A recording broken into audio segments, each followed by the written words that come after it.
couple weeks ago, I made a carnivore pizza using hamburger, this sausage, cheese, pepperoni, and bacon, and baked it in the oven for 20 minutes at, I want to say 375, 400 degrees, something like that.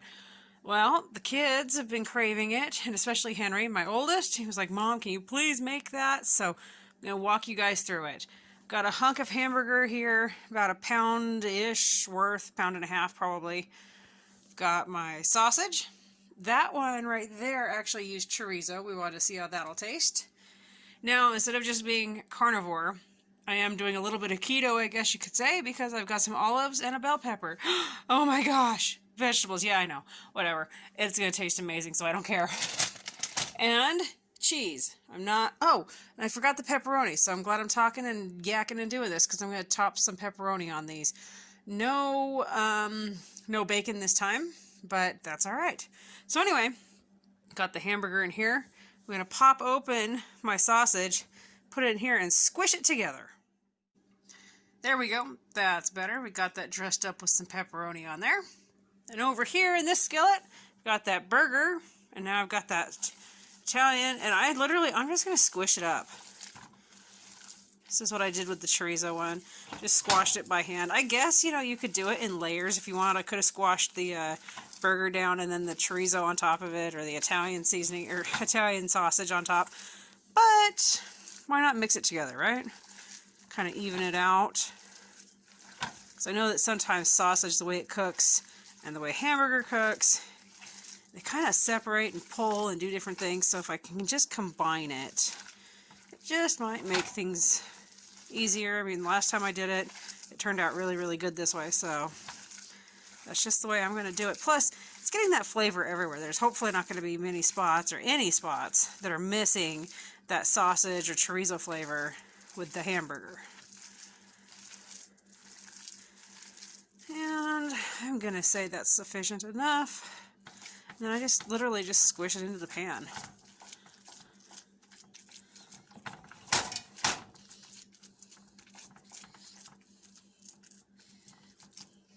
Just like that.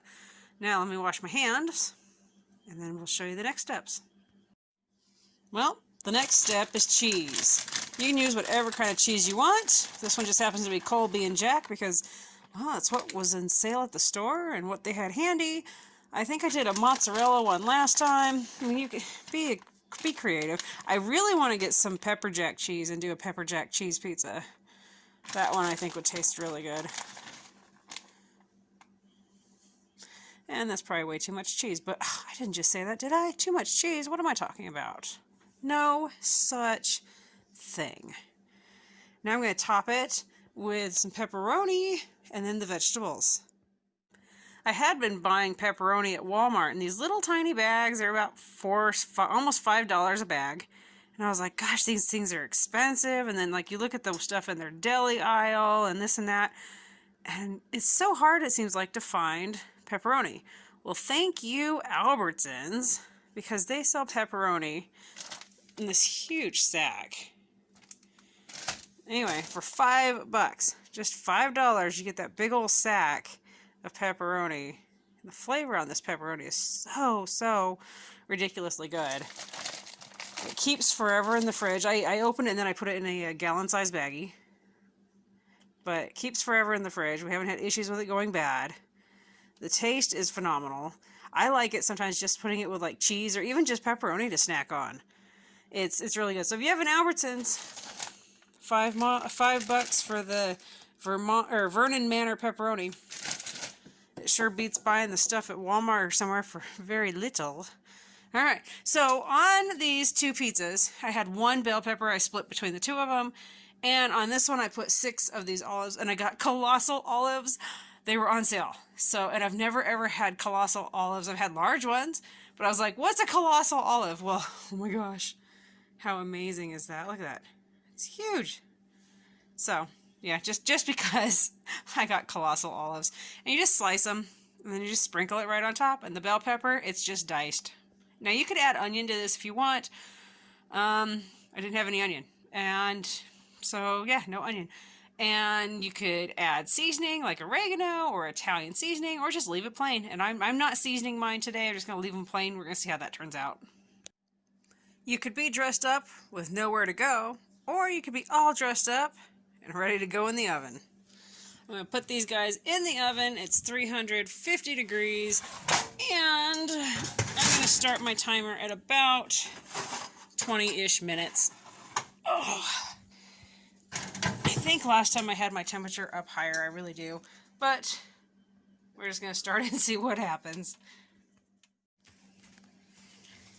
I'll give it a few extra minutes. It's been cooking at 350 degrees for just about 40 minutes, roughly.